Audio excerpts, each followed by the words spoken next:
আমাদের জীবন ঘনিষ্ঠ অত্যন্ত জরুরি একটি বিষয় নিয়ে আজকে আলাপ করব এবং ইনশাআল্লাহ কুরআনুল কারীমের আলোকে এবং রাসূল পাক সাল্লাল্লাহু আলাইহি ওয়াসাল্লামের সুন্নতের আলোকে এই আলোচনায় আমাদের সবার জীবনের কিছুটা উপকারে আসবে ইনশাআল্লাহ।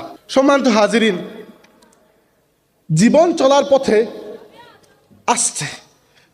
চলার পথে আমরা নানা ধরনের সমস্যার সম্মুখীন হই এবং আল্লাহ তাবারাকা ওয়া তাআলা আমাদের যাবতীয় সমস্যার সমাধান হিসেবে আমাদের জন্য তার কিতাব কুরআনুল কারীম এবং তার নবী সাইয়্যিদুনা মুহাম্মদুর রাসূলুল্লাহ সাল্লাল্লাহু আলাইহি ওয়াসাল্লামকে পাঠিয়েছেন।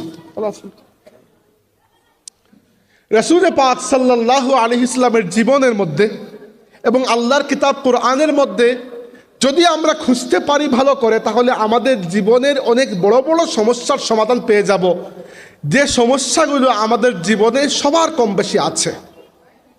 এর মধ্যে একটি সমস্যা হচ্ছে, আপনি এরকম কোনো সুস্থ মানুষ পাবেন না যে জীবনে কখনো বিপদে পড়ে না।